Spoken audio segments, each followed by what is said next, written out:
Bom dia, irmãos. Glória a Deus. Que a paz do nosso Senhor continue em nossos corações. Irmãos, nesse domingo, dia 14/6, nós estaremos estudando. O tema da nossa lição é Liberdade Cristã, que vai falar sobre a dicotomia entre a carne e os frutos do Espírito Santo no texto básico de Gálatas 5. Tá bom? Então eu já gostaria de pedir aos irmãos que pegassem suas Bíblias e abrissem aí no texto de Gálatas 5.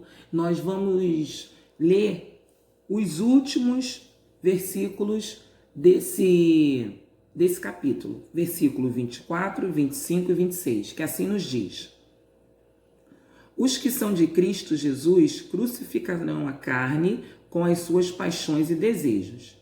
Se vivemos pelo Espírito, andemos da mesma forma, pelo Espírito.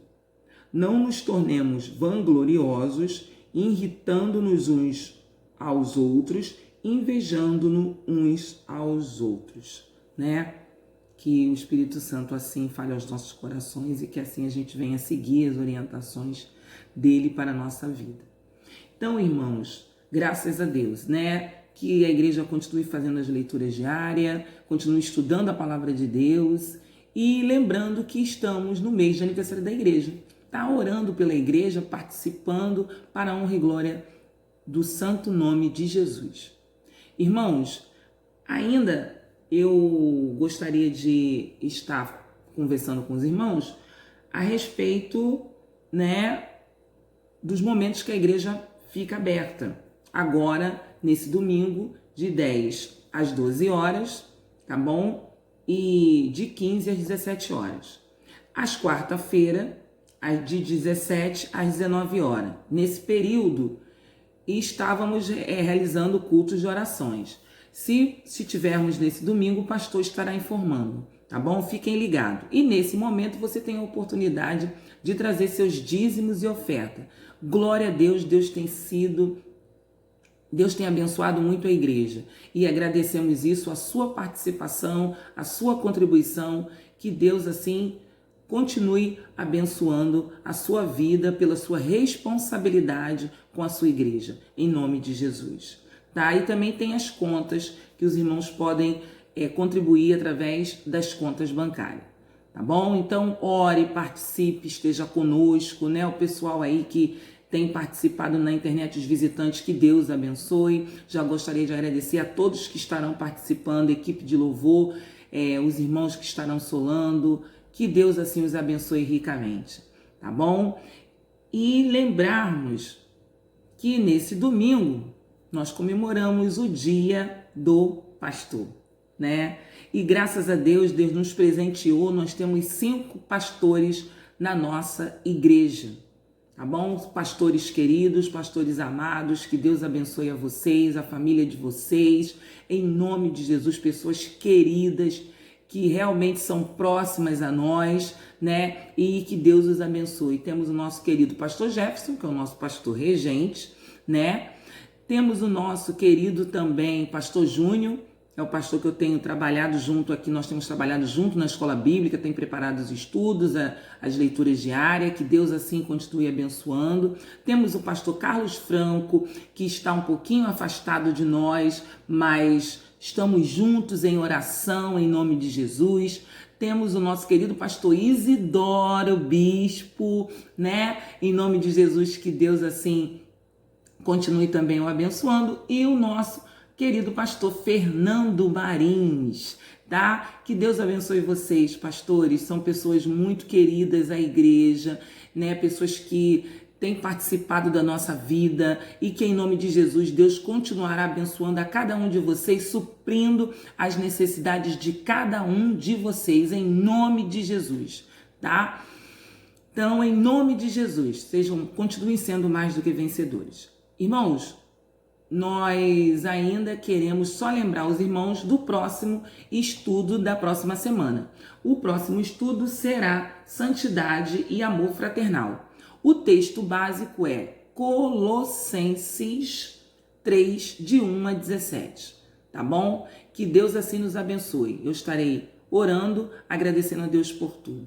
Senhor, em nome de Jesus, muito obrigado. Continue falando através do teu servo, irmão Humberto, e continue abençoando os teus servos, pastores e a tua igreja neste mês de aniversário. Nós te agradecemos por tudo, em nome de Jesus. Amém. Que Deus nos abençoe, igreja.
Que a graça do nosso Senhor e Salvador Jesus Cristo esteja abundando no coração de cada um dos irmãos, dos amados que estão nos ouvindo nesta manhã, para estarmos juntos mais uma vez estudando sobre a palavra do Senhor.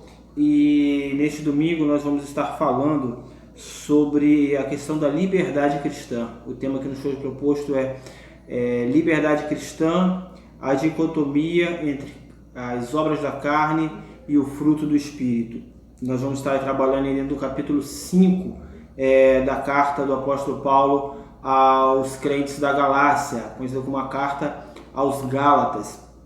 E nós vamos tentar desenvolver aqui nesse tempo que nós temos alguma coisa mesmo que ainda incipiente sobre essa questão da liberdade, especificamente da liberdade cristã, e dentro desse contexto que o apóstolo Paulo ele vai expor aí ao escrever a sua carta aos crentes da Galácia, sua carta aos Gálatas. E eu queria começar, para a gente poder se situar, a gente vai trabalhar sobre a questão da liberdade, né? E o que viria a ser isso, né? Essa expressão liberdade é uma expressão que ela é discutida, principalmente no aspecto filosófico, ao longo de séculos, e gerando algumas controvérsias, mas ela seria liberdade tem a ver com a nossa condição de escolha segundo as nossas próprias convicções. Nós temos total condição de escolher aquilo que queremos, os caminhos que queremos e as decisões que queremos tomar decisões conforme as nossas próprias escolhas, de acordo com o livre-arbítrio que temos. Então, de forma geral, a síntese de liberdade seria isso. Mas há uma discussão filosófica se até que ponto nós somos verdadeiramente livres. Né? Ou seja, será que podemos fazer tudo aquilo que queremos?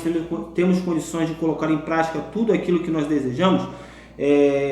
Por exemplo, você pode ter desejo de viajar para um local que você tenha vontade, tenha visto, tenha lido, mas muitas das vezes as suas condições financeiras lhe impedem, elas restringem você de ir até esse local. Então, até que ponto você tem realmente liberdade? Você até pode escolher ir, mas você não tem como colocar isso em prática, visto que algum impeditivo pode ser de ordem financeira, pode ser de ordem de saúde, qualquer outra circunstância.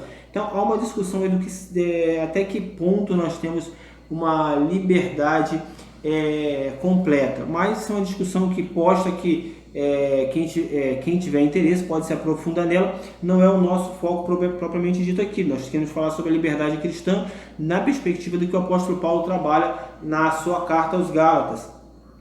E aí foi proposto também falar sobre a questão da dicotomia entre obras da carne, fruto do Espírito. e é fundamental nós entendermos aí a terminologia das palavras. O que viria a ser essa questão da dicotomia? Na questão da linguagem, o significado é a divisão de um elemento em duas partes. E essas partes geralmente são contrárias. Elas se contradizem, elas se chocam. Então, dicotomia, no aspecto da linguagem, em geral é isso. Divisão de uma questão, de um elemento, em duas partes que se chocam, que se contradizem, que lutam entre si. Tem outros significados aí em cada ramo da ciência, por exemplo, na astronomia tem outro significado. Dicotomia é quando um planeta, a sua exata metade ela está totalmente iluminada. Então, na astronomia tem isso, o significado de dicotomia. Já na teologia propriamente dita, dicotomia é o pensamento que o homem, né, a formação do ser humano, ela é dividida em corpo e alma. Somente, porque ela entende que alma e espírito são sinônimos, ao contrário daquilo que é a tricotomia, que vai entender que o homem é formado de corpo, alma e espírito. Então, na teologia já é outro significado que se coloca para dicotomia, tá? Mas é só para o nosso conhecimento geral isso aí. No nosso foco aqui, a dicotomia, como eu inicialmente falei, é a divisão de dois elementos em duas partes, a divisão de um elemento ou de uma ideia em duas partes que são conflitantes, elas são contrárias. E aí a gente tem um exemplo, você vai botar noite e o dia, claridade e escuridão, céu, inferno, bem ou mal, ou seja, são sempre questões que se contradizem, são contrárias, né? Elas são opostas nos seus propósitos. Então, baseado nisso, nós vamos trabalhar a questão de carne e espírito. O apóstolo Paulo vai trabalhar dessa forma essa dicotomia entre carne e espírito. E é dentro desse contexto que o apóstolo Paulo vai escrever aos crentes da Galácia, a carta aos Gálatas. E é interessante para nós nos situarmos, ao contrário de outras cartas, quando nós falamos aos crentes da Galácia, e o apóstolo Paulo aí, ele vai colocar lá no capítulo 1 de Gálatas, ele vai dizer no versículo 2: e a todos os irmãos que estão comigo, as igrejas da Galácia. Ou seja, ele está se referindo, todos os que estão comigo estão escrevendo, desejando paz aos crentes das igrejas. Ou seja, a sua carta não é dirigida a uma igreja específica. Para nós entendermos isso, e esse não é o texto ainda que nós vamos entrar propriamente dito da lição não, tá? Mas só para dar a ideia de que o apóstolo Paulo, na sua introdução à carta, ele vai mostrar que ele está escrevendo a um grupo de igrejas, porque a Galácia é um distrito, não é uma cidade específica. Pensem, como é que a gente poderia simplificar isso? Pensem numa região, por exemplo, Baixada Fluminense. A Baixada Fluminense não resume-se em Duque de Caxias. Então, se o apóstolo Paulo estivesse escrevendo aos crentes da Baixada Fluminense, não seria uma carta a Duque de Caxias, seria o conjunto de todos os municípios que compõem essa região. A Galácia é uma região, um distrito, formado por algumas províncias, né? Algumas colônias, como alguns queiram chamar. Então o apóstolo Paulo ele vai passar nas suas 3 viagens missionárias, ele passa pelo território da Galácia, e aí agora ele escreve essa carta para os crentes desse distrito, desse local, e essa carta provavelmente ela chega a um conjunto, a um grupo de igrejas, não a uma igreja específica, como é o caso de Éfeso, como é o caso de Roma, como é o caso de Filipe. Não, é uma carta, vamos dizer assim, diferenciada. Ele está escrevendo para um distrito. E também é interessante que o apóstolo Paulo, nessa carta, não há grandes discussões quanto à questão da autoria por parte do apóstolo Paulo. Talvez seja a carta que tenha menos discussão sobre isso, sobre a sua autoria. E o apóstolo Paulo vai tratar de alguns problemas específicos e muito particularmente sobre a questão da liberdade cristã. Tá? Então, sobre a é importante nós entendermos liberdade sobre a perspectiva cristã que o apóstolo Paulo está trabalhando aqui. Tá? Então, é esse conceito de liberdade. Por quê?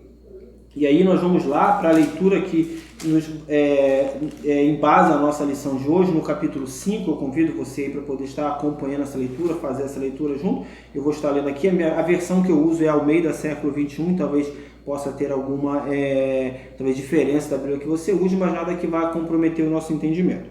Então, Gálatas, no capítulo 5, nós vamos estar lendo aí a princípio até o versículo 15 e depois mais à frente vamos estar continuando a ler, tá? Diz assim: para a liberdade foi que Cristo nos libertou. Portanto, permanecei firmes e não vos enganeis novamente a um jugo de escravidão. E não vos sujeiteis novamente a um jugo de escravidão. Eu, Paulo, vos declaro que Cristo de nada vos servirá se vos deixar de circuncidar. E outra vez declaro solenemente a todo homem que se deixa circuncidar que ele fica obrigado a cumprir toda a lei. Vós que vos justificais pela lei, estáis separados de Cristo, caístes da graça. Mas nós, pelo Espírito, mediante a fé, aguardamos a justiça que é a nossa esperança. Porque em Cristo Jesus nem a circuncisão, nem a incircuncisão valem coisa alguma, mas sim a fé que atua pelo amor. Corris bem, quem vos impediu de obedecer à verdade? Quem vos convenceu a agir assim, não vem daquele que vos chama. Com um pouco de fermento, toda a massa fica fermentada. Quanto a vós, confio no Senhor que não pensareis de outra forma, mas aquele que vos perturba, seja quem for, sofrerá condenação. Eu, porém, irmãos, se continuo pregando a circuncisão, por que ainda sou perseguido? Nesse caso, o escândalo da cruz estaria aniquilado. Quem dera se castrassem aqueles que vos estão perturbando. Irmãos, fostes chamados para a liberdade, mas não useis da liberdade como pretexto para a carne. Antes, sede servos um dos outros, pois toda a lei se resume numa só ordenança, a saber: amarás ao próximo como a ti mesmo. Mas se mordeis e devorais uns aos outros, cuidado para não vos destruirdes mutuamente. O apóstolo Paulo, ele vai encontrar uma igreja que ele evangelizou, que ele apresentou o evangelho da cruz, o evangelho onde Cristo é suficiente, onde ele apresentou a suficiência de Cristo, o evangelho que vem pela graça. E o problema agora que o apóstolo Paulo ele vai tomar conhecimento, e é interessante que ele escreve para um grupo de pessoas que numa fala como que ele já tem conhecimento daquilo que ele está falando. O problema dos Gálatas era que começou a haver uma influência judaizante, ou seja, eles ouviram falar de Jesus, ouviram o evangelho por parte de Paulo e de seus companheiros que com ele estiveram. Só que Paulo ele é missionário itinerante, ele prega, ele está na igreja, muitas das vezes deixa ali algum líder, ou às vezes não uma liderança ainda formada, mas ele continua a sua caminhada missionária. E depois Paulo vai tomando conhecimento daquilo que se vai se passando nas igrejas por onde ele pregou. Ele vai tomar conhecimento que agora há uma influência judaizante na igreja, ou nas igrejas da Galácia, em que o evangelho de Jesus Cristo ele começa a ser desconstruído, ele começa a ser impregnado com uma doutrinação de cunho ainda judaica.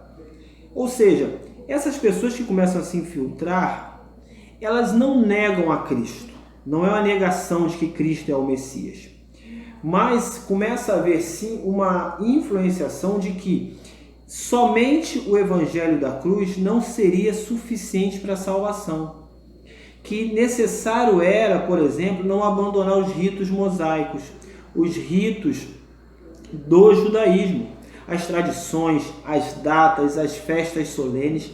E é dentro desse cenário, nessa perspectiva, que o apóstolo Paulo entra com a questão da liberdade.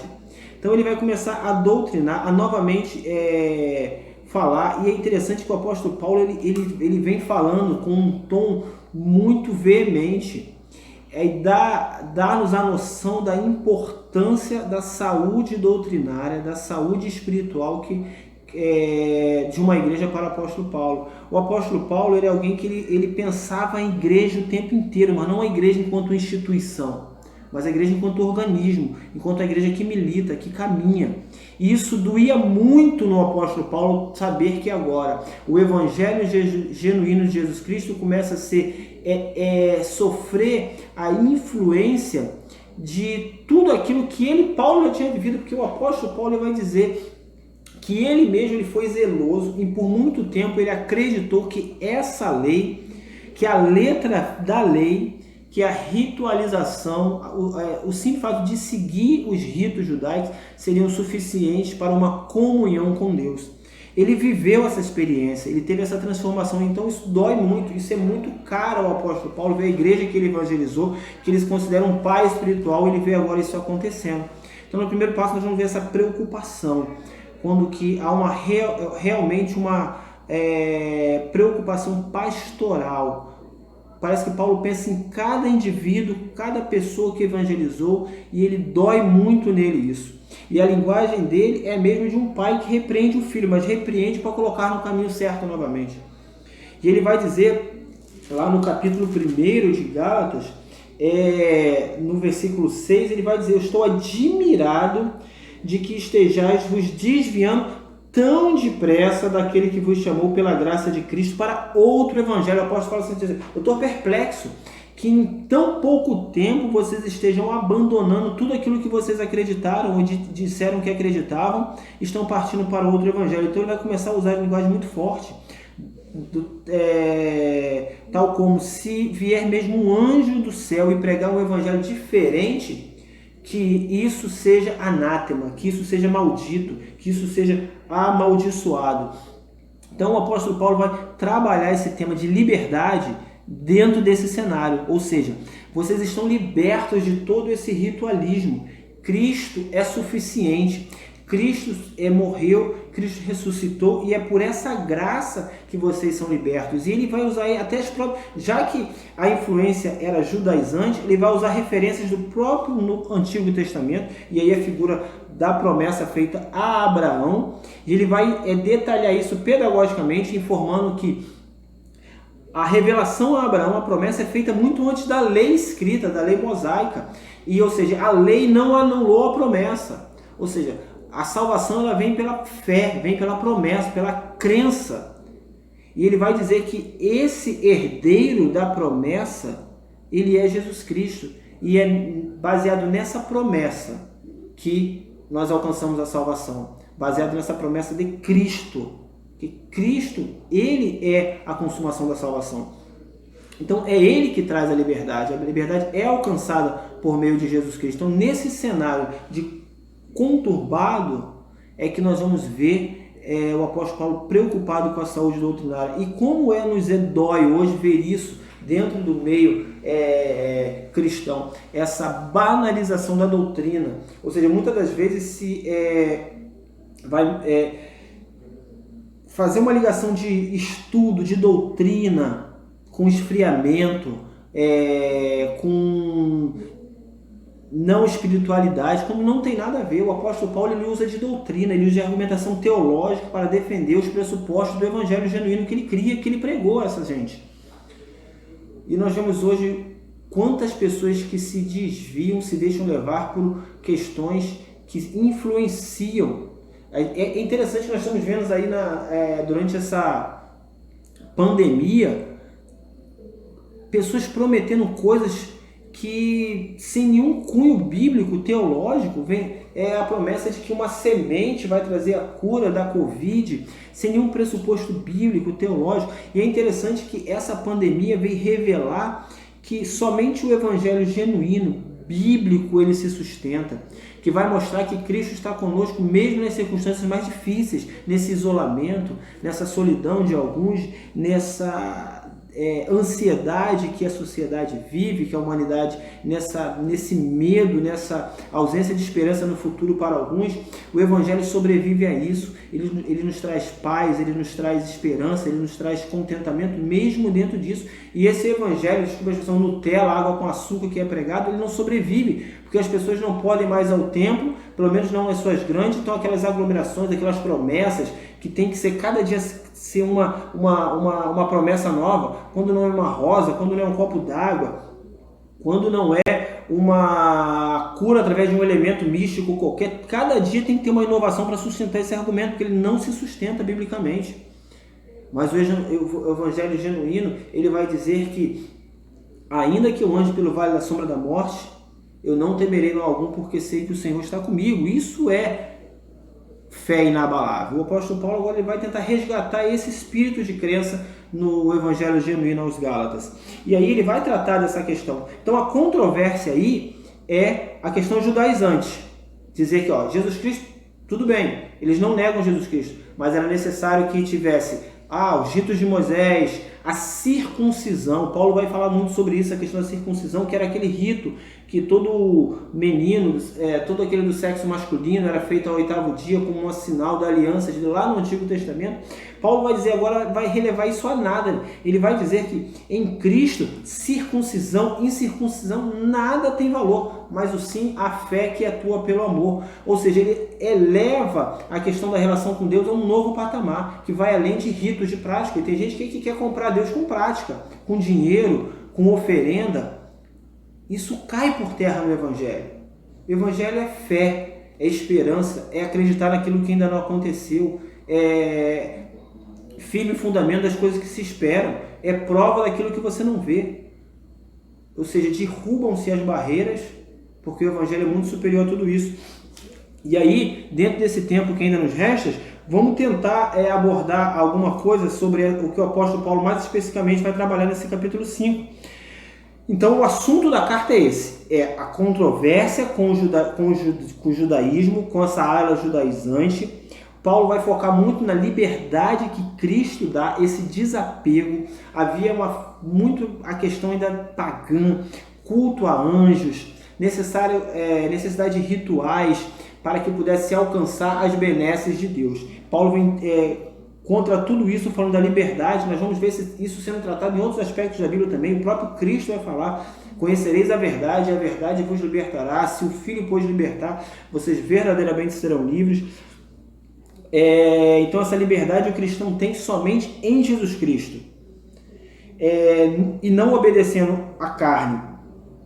E ele vai falar também essa questão das obras da carne e do fruto do Espírito. Então, dentro da liberdade cristã, nós podemos resumir o seguinte: ela foi concedida por Cristo, ela é uma obra de Cristo, é o mérito de Cristo, somente isso. Então essa liberdade, ela nos libertou do pecado, embora ainda pecadores, influenciados ainda por essa natureza pecaminosa, nós podemos responder ao pecado com um não. Nós não somos obrigados a praticar aquilo que o pecado nos impõe. Embora a nossa natureza ela seja pecaminosa, influenciados por essa natureza, nós não necessariamente agora temos que obedecer aos chamamentos do pecado.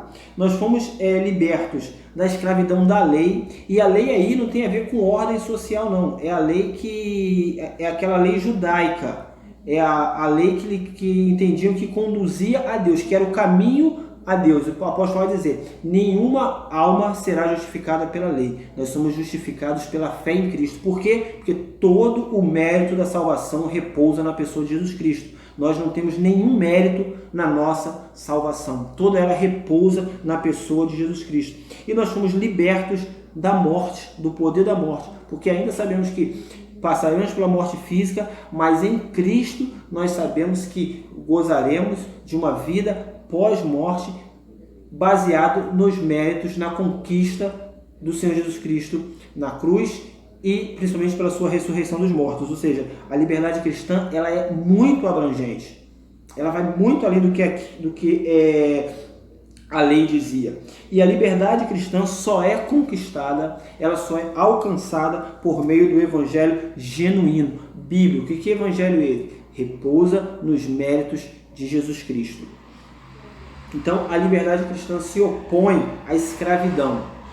E agora, livres do poder do pecado, livres do poder da lei e livres do poder da morte, nós temos a liberdade e nos submetemos ao senhorio do Senhor Jesus Cristo, porque reconhecemos que todo o mérito repousa na pessoa dele. A sua salvação, a salvação minha de todos aqueles que creem, que creram, e como diz o Senhor Jesus Cristo na sua oração sacerdotal, e como disse o Senhor na oração sacerdotal de João 17, todos aqueles que virão a crer, tudo isso repousa nos méritos de Cristo. Nós não temos mérito nenhum na salvação que nós alcançamos. Tudo isso é obra do Senhor, é graça, é favor imerecido. Então, tudo isso, toda essa conquista que agora nos torna livres, que não nos torna amarrados ao pecado. A sociedade toda vive um caos. E nós vamos ver agora, quando nós discorremos sobre as obras da carne, o quão escravizada é a sociedade, quanto escravizada é o mundo. Nós não somos escravos desse sistema maligno, maldito e que traz o caos social. Então, nós somos livres em Cristo, libertos. E ninguém, sistema nenhum, autoridade religiosa nenhum tem o poder de interferir nessa relação, nessa salvação que Cristo nos outorgou, porque ela vem nos méritos dele. Nem seja qualquer autoridade religiosa. Nós reconhecemos as autoridades espirituais, nos submetemos a ela dentro da prerrogativa, da perspectiva bíblica, mas a nossa salvação, ela é mérito exclusivo do Senhor Jesus Cristo. E aí nós vamos trabalhar a questão da carne e espírito. Aí é a questão da dicotomia, né? Lembra a dicotomia? É um elemento dividido em duas partes que são contrárias. O apóstolo Paulo vai, muito didaticamente, ele vai trabalhar isso. Obras da carne, fruto do Espírito.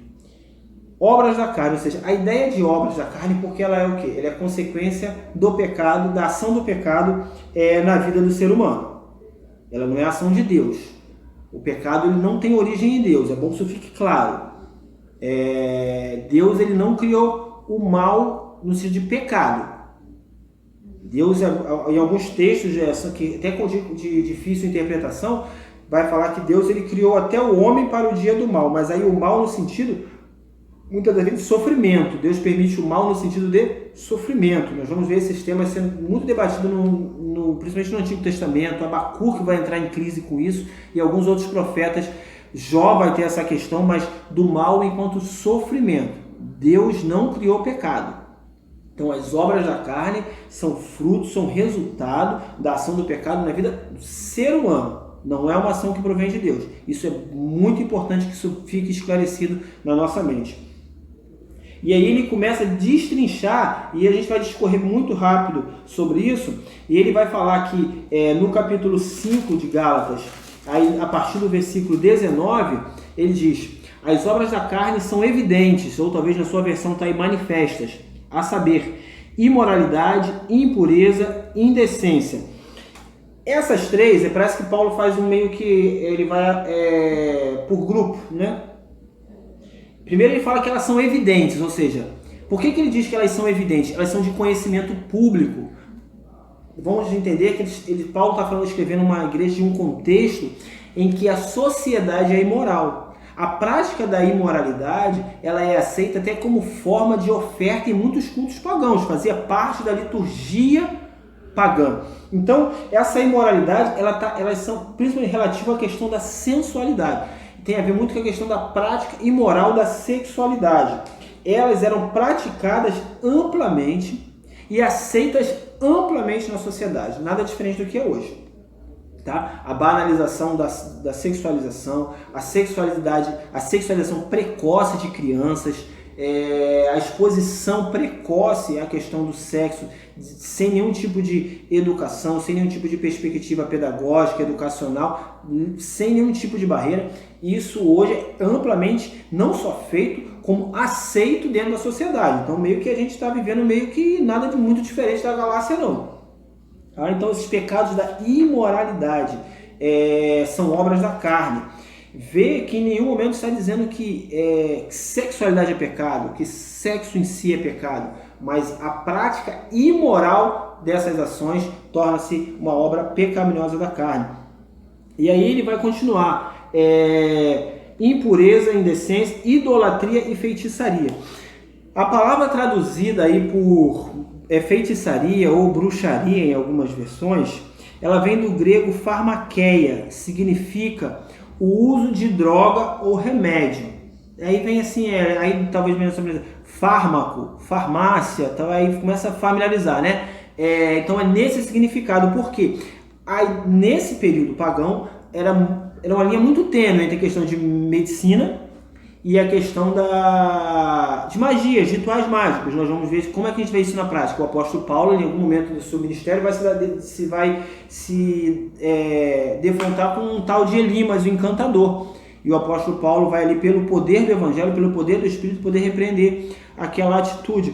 Então, havia isso. A gente vai ver isso em algumas regiões remotas, tribos que tem muito essa questão medicamentosa, muito misturada com essa questão do misticismo. Então, Paulo está trabalhando isso aqui. Isso também é uma obra da carne. Então ele iguala. É interessante que o apóstolo Paulo ele vai colocar no mesmo pé de igualdade feitiçaria e idolatria, né? E a gente não vai trabalhar aqui a questão do conceito de idolatria, porque ele é amplo, né? Não se restringe só àquela questão de adorar a imagem, não, mas talvez tudo aquilo que tome o lugar de Deus na nossa vida, no nosso coração, pode ser colocado como um aspecto de idolatria, e o apóstolo Paulo está colocando no mesmo pé de igualdade de feitiçaria, bruxaria, para nós termos uma ideia da seriedade disso. Também vai falar sobre males sociais. Ele continua aí falando inimizades, rivalidades, ira, discórdia, partidarismo. Ou seja, questões que contaminam a vida em sociedade. E o resultado disso é caos. As pessoas não se toleram, as pessoas não se respeitam, as pessoas se julgam por aspectos físicos, aspectos externos, aspectos que não deveriam ser relevantes. E é interessante que e é bom pontuar isso, que um momento muito propício dentro dessa discussão que está em voga muito sobre essa questão racial, intolerância, preconceito, percebam-se que muitas tentativas são feitas através de movimentos, e aí nem citar nome aqui que a gente pode até cair em alguma problemática. Mas é interessante como a própria Bíblia Sagrada já trata essa questão de partidarismo, facção, discórdia, inimizade. Como que no Evangelho tudo isso é desfeito. Ou seja, toda essa problemática que nós vivemos hoje e que tentamos remediar de tanta forma, gente bem intencionada até faz movimento aqui, alguns de uma forma não tão bem intencionada, quebrando tudo, quebrando todos que vêm pela frente, mas o Evangelho é a solução para tudo isso. Basta crer e viver o Evangelho genuíno que nós não teremos nenhum desse problema. Então nós vamos ver que falta Evangelho, falta Jesus Cristo na vida da nossa sociedade. Então são males sociais, conflitos de relacionamento que levam ao caos. No aspecto mais micro, a briga dentro do lar, a briga entre vizinhos, como aspecto macro, briga entre nações, que brigam por interesses comerciais e se degladiam e ao longo da história vão se destruindo, vão se guerreando por interesses, às vezes ideológicos, políticos, econômicos, seja lá qual for. Caos.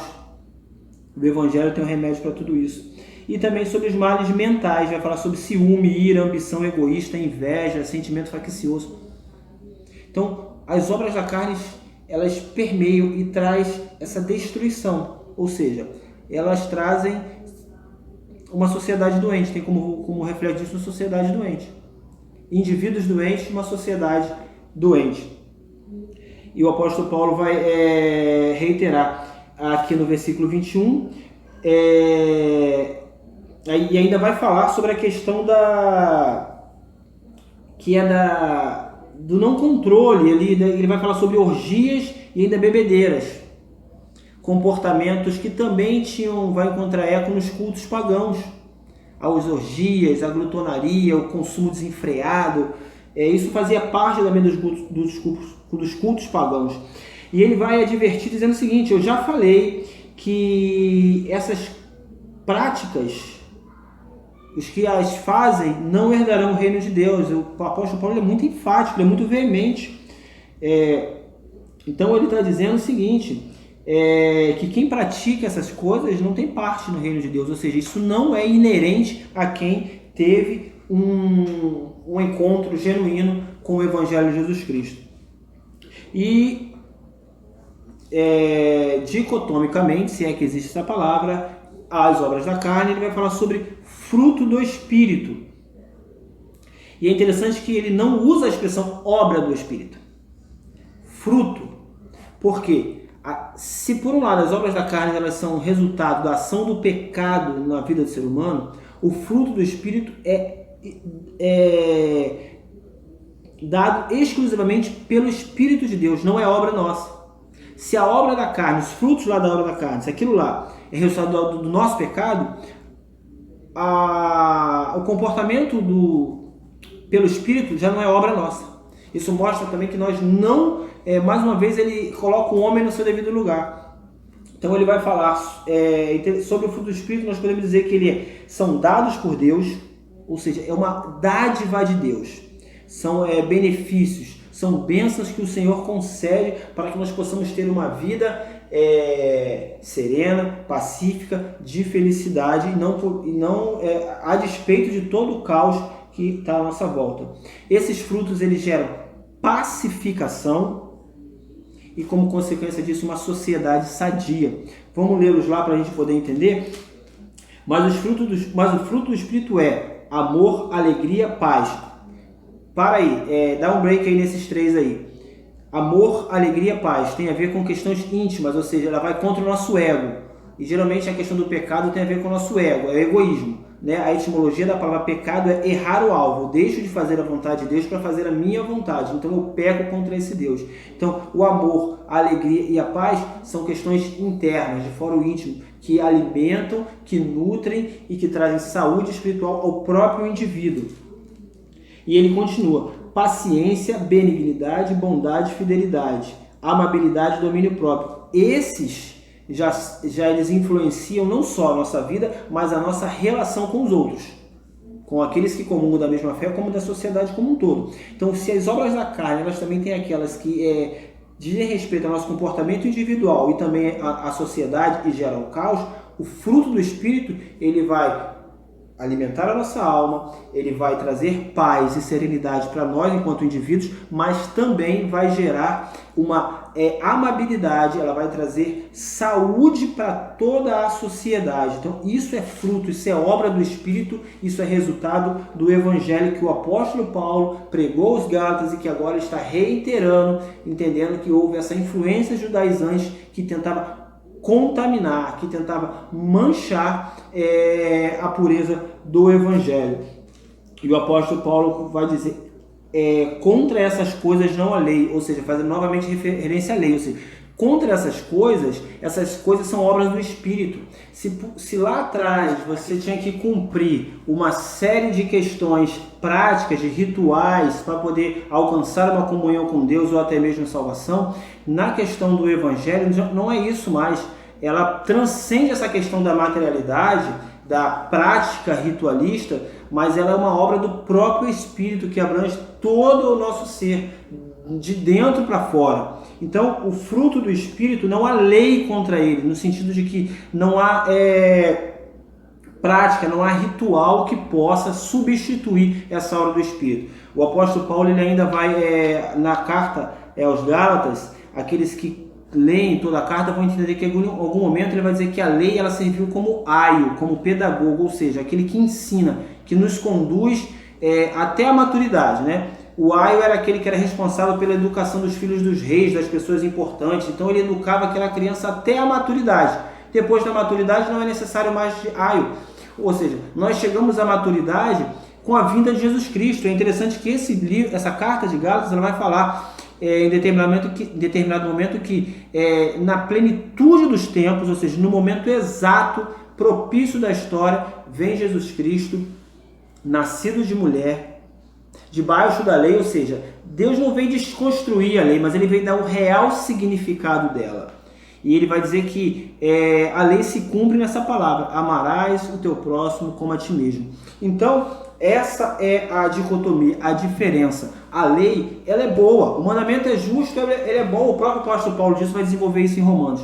Mas a lei, a letra fria da lei não é suficiente para salvar. E daí nós vamos ver aquele versículo que fala que a letra mata, mas o espírito vivifica. E alguns interpretam isso como que dizendo, não adianta estudar, para que teologia, porque a letra mata. Tem nada a ver. A letra que mata é a letra da lei, a letra que escraviza, que nos coloca debaixo de um ritual, que nos coloca debaixo de um guarda-chuva que nós não podemos sair. Mas Cristo liberta, o Espírito vivifica, traz vida, ele é vibrante, nos faz levantar a cabeça e querer viver, encarar a vida, ainda diante de todas as dificuldades. Então, está aí colocado, eu creio que não esgotou, muito longe disso, não dá para esgotar esse tema aqui, é um tema muito profundo, a carta é muito profunda nesse aspecto de lei, graça, liberdade, mas eu espero que a gente pelo menos tenha dado para dar um comecinho aí nesse assunto e que você se aprofunde, se pesquise e que o Espírito de Deus aí fale ao seu coração, possa lhe trazer pacificação, amor, todos os frutos do Espírito seja manifesto na sua vida e que isso abençoe a você, a sua família e toda a sociedade com a qual você se relaciona no seu dia a dia. Deus nos abençoe, nos conceda um dia aí prazeroso em sua presença e que possamos viver a liberdade que Cristo nos concedeu e não nos coloquemos de novo debaixo de um jugo de servidão, porque o próprio Senhor Jesus Cristo nos disse que Ele é a verdade e conhecendo a verdade, essa verdade nos liberta. Deus nos abençoe em nome de Jesus.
Estamos encerrando a Escola Bíblica Dominical neste momento, no desejo que todos tenham aprendido bastante com os ensinamentos bíblicos através do nosso querido professor irmão Humberto.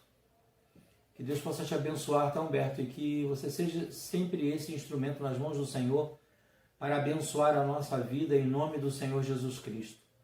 E a todos os irmãos que puderam participar, estudar a palavra do Senhor, que Deus possa iluminar a sua vida, o seu coração, a sua mente, para que não somente você tenha tido compreensão, mas que seja a própria palavra de Deus sendo aplicada ao seu coração quando diz que nós precisamos ter a instrução, mas também com o intuito de colocar em prática aquilo que nós aprendemos, né? Não podemos ser teóricos da Bíblia, precisamos ser praticantes dos ensinamentos bíblicos. E o objetivo da escola dominical é justamente esse: fazer com que nós possamos absorver, assimilar a mensagem bíblica para colocá-la em prática durante a nossa vida. Esse domingo é um dia especial porque, não somente esse, todos os domingos, porque esse é o dia que o Senhor nos fez. nós consideramos o domingo como o dia do Senhor. E nós não podemos perder de vista esta visão. O domingo é o dia que nós dedicamos ao Senhor. Não é que os outros dias não são tão especiais, mas o domingo é um dia que nós separamos para nos dedicar à obra do Senhor. Então, se você ainda não leu a Bíblia, se você ainda não orou, faça isso, tá? Daqui a pouco você vai estar almoçando, provavelmente, mas tire um tempinho durante o dia de hoje e dedique ao Senhor, para você orar, para você meditar, para você ler a palavra do Senhor, e dedique esse dia ao Senhor. No próximo domingo, nós estaremos continuando a escola dominical, e a lição de domingo que vem, como já foi falado, é santidade e amor fraternal. Quem estará licionando é a nossa querida irmã Genilda, é uma das professoras da nossa EBD, uma das grandes pessoas, né, que tem abençoado a nossa vida através da sua instrumentalidade nas mãos do Senhor. E com certeza domingo que vem não será diferente. Genilda será usada pelo Senhor para falar ao nosso coração. E o tema, como já disse, santidade e amor fraternal, precisa ser acompanhado pelos irmãos. E como nós não estamos trabalhando no mês de junho com revista, nós disponibilizamos todas as leituras bíblicas, ou seja, você lendo os textos que nós estamos disponibilizando, você vai poder estar estudando na própria Bíblia a respeito do assunto de domingo que vem. Então, quando a irmã Genilda estiver ensinando a todos nós já saberemos mais ou menos o caminho que ela irá tomar, o que ela vai falar pelos textos bíblicos que nós vamos lendo diariamente. São poucos versículos, então dá para que todos possam fazer. Não deixe de acompanhar as leituras diárias, tá bom? Os textos estão agora aí sendo apresentados, mas também nós disponibilizamos para todos os irmãos através dos grupos de WhatsApp da igreja. Então todos podem participar da leitura bíblica. Quero também falar aos irmãos, como todos os domingos, daqui a pouco começamos, já está aberto o santuário. De 10 a meio-dia o santuário está aberto. E de 10h30 a 11h30 nós temos o culto de oração. Ou seja, deixa eu explicar para vocês. A igreja está aberta de 10 a meio-dia, para você chegar lá e orar voluntariamente, espontaneamente. E de 10h30 até 11h30, você estando lá nesse horário, nós vamos ter um culto de oração. Quem estará dirigindo é a irmã Alba, tá bom? Ela estará dirigindo o culto de oração. Então você pode participar. E o outro horário do culto de oração é à tarde, de 15 às 17 horas. E o irmão Gilberto, o Gil, estará dirigindo o culto de oração de 15h30, de 3h30 até 4h30. E dentro do mesmo propósito do horário de 10 horas. O santuário estará aberto de 3 às 5, mas de 3h30 às 4h30 tem o culto de oração. E eu quero convocar a todo o povo de Deus para estar presente. Aqueles que puderem estarem presentes para orarmos, buscarmos ao Senhor, pedir a bênção do Senhor sobre a nossa vida, sobre a vida da nossa família, sobre a vida da nossa igreja e sobre a vida da nossa nação de uma forma geral. Tá bom? E quero já convocar o povo de Deus para as 18 horas, nós estamos aqui novamente no Facebook para estarmos adorando ao nosso Senhor. É o culto de louvor e adoração ao Senhor que tem sido uma bênção na nossa vida e hoje não será diferente, tá? Então fica aí a convocação para todos. E compartilhem essa convocação para que os seus amigos, seus parentes, seus vizinhos, todos possam participar do culto ao Senhor hoje à noite. Também eu quero lembrar os irmãos que nós já estamos chegando aí no aniversário da nossa igreja. Estaremos completando 75 anos. E somos tão importantes quanto aqueles que há 75 anos atrás foram fundadores da igreja, porque nós fazemos parte desta história. Então quero convocar a todos vocês para que estejam atentos à programação. Nós vamos ter programação no dia 17, que é o dia mesmo do aniversário da igreja, é numa quarta-feira que vem, dia 17, às 20 horas, e também no outro domingo, dia 21, no domingo, às 18 horas. Tá? Então teremos 2 dias de programação. Olha que luxo, hein? 2 dias de programação com participações especiais, irmãos que vão abrilhantar o culto, e tudo isso para a honra e glória do nome do Senhor. E como são 2 dias de festa, 2 dias de comemoração, 2 dias de celebração ao Senhor, ainda mais temos que compartilhar, divulgar este evento. Então, vamos espalhar por todo o Brasil, pelo mundo inteiro, que nós estamos completando 75 anos. É o benefício da era digital. Então, todos nós podemos estar abençoando outras pessoas para participar do culto ao Senhor. E também quero pedir aos irmãos que estejamos orando, porque parece que os nossos anseios já estão começando a aparecer, que vão se tornar realidade. O governo já está sinalizando com a possibilidade do retorno aos cultos, da realização dos cultos presenciais, claro, com algumas normas, não poderá ser santuário muito cheio, teremos que fazer uma escala de pessoas que poderão ir ao culto, a quantidade será limitada, mas já estão sinalizando com essa possibilidade. Então quero convidar a todos para que estejamos orando, para que tudo seja no tempo do Senhor. Não precisamos fazer alarde, não precisamos ficar desesperados, nervosos e ansiosos. Vamos deixar as coisas acontecendo naturalmente, gradualmente. E no tempo certo, nós estaremos voltando a cultuar o Senhor no nosso santuário. Eu quero pedir aos irmãos que estejamos orando. Eu tenho alguns amigos que são pastores lá em Rondônia. Quando indo até lá, o pastor Ananias, que é um dos grandes amigos que eu tenho, e as informações que nós temos lá de Rondônia não são muito boas. Parece que as coisas estão meio complicadas, alguns setores do governo, das autoridades policiais estão lacrando igrejas, estão fechando igrejas. E segundo o pastor Ananias, não é porque eles estão desobedecendo ao governo, são atitudes autoritárias de autoridades provavelmente que não têm nenhum cunho evangélico, pessoas que são contra o evangelho e que estão ameaçando prender pastores, prender crentes e lacrar igrejas. Estão lacrando. A primeira igreja batista em Ji-Paraná, ela foi lacrada, uma igreja enorme. Lacraram o santuário. E volto a dizer, segundo o pastor Ananias, que é o vice-presidente da Convenção Batista em Rondônia, ele me falou que não é porque as igrejas estão desobedecendo, não.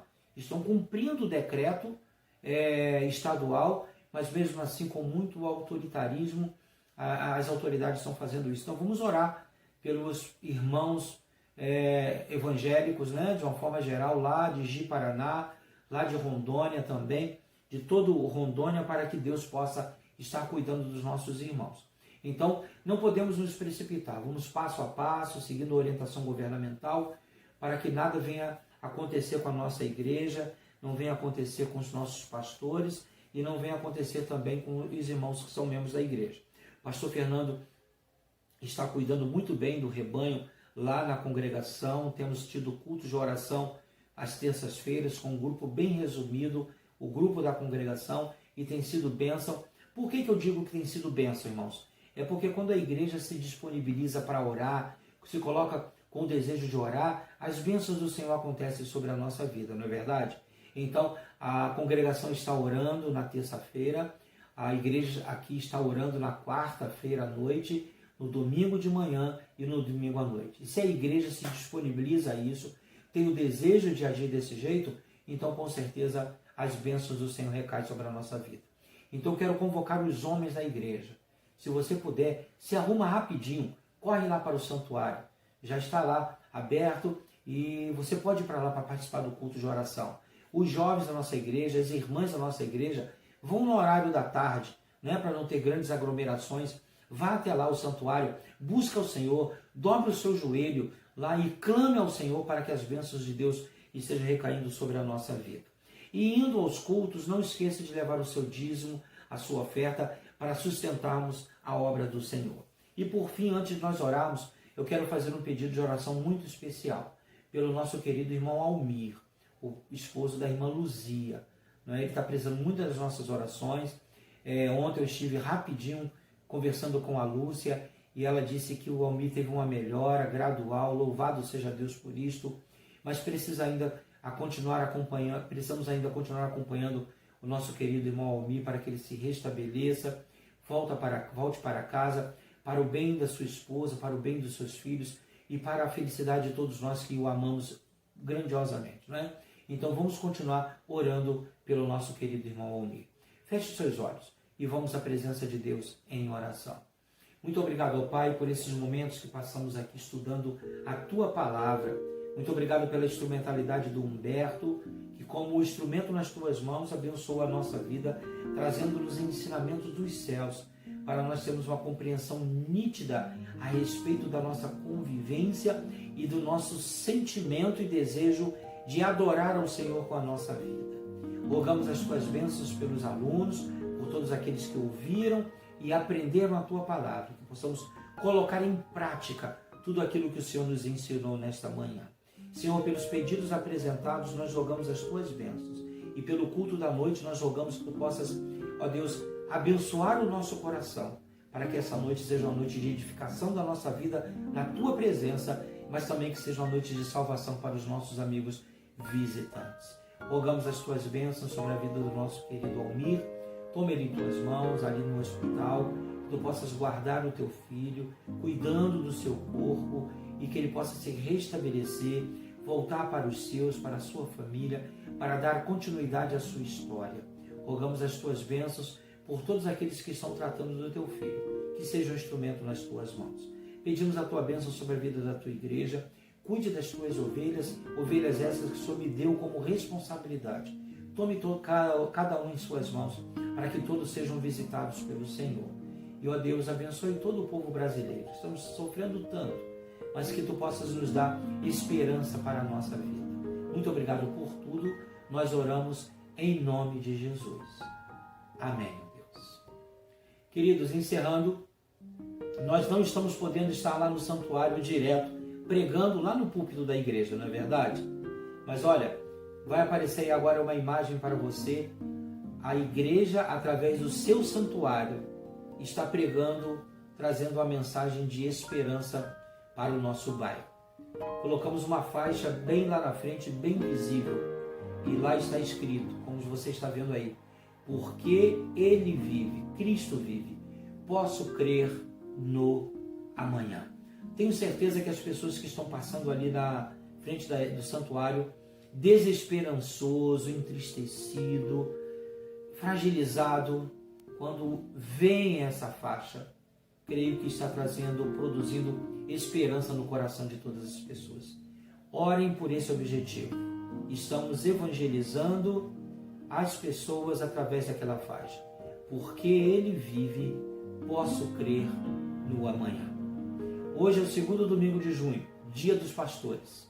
E eu quero parabenizar a todos os pastores que estiverem vendo esse vídeo, essa programação agora. Em especial, parabéns, pastor Carlos Franco, parabéns, pastor Isidoro, parabéns, pastor Fernando, parabéns, pastor Júnior. Que Deus os abençoe, que vocês sejam sempre essa bênção que são, sempre instrumento nas mãos de Deus. E saibam vocês que vocês muito abençoam a minha vida. E eu louvo ao Senhor pela instrumentalidade de Deus através de vocês, pela bênção que vocês são no meu ministério e na vida de toda a Primeira Igreja Batista do Gramacho. E eu posso dizer, em nome da Primeira Igreja Batista do Gramacho, parabéns a todos os pastores que compõem o ministério desta igreja. Um bom dia, um bom almoço e que Deus nos abençoe. Amém.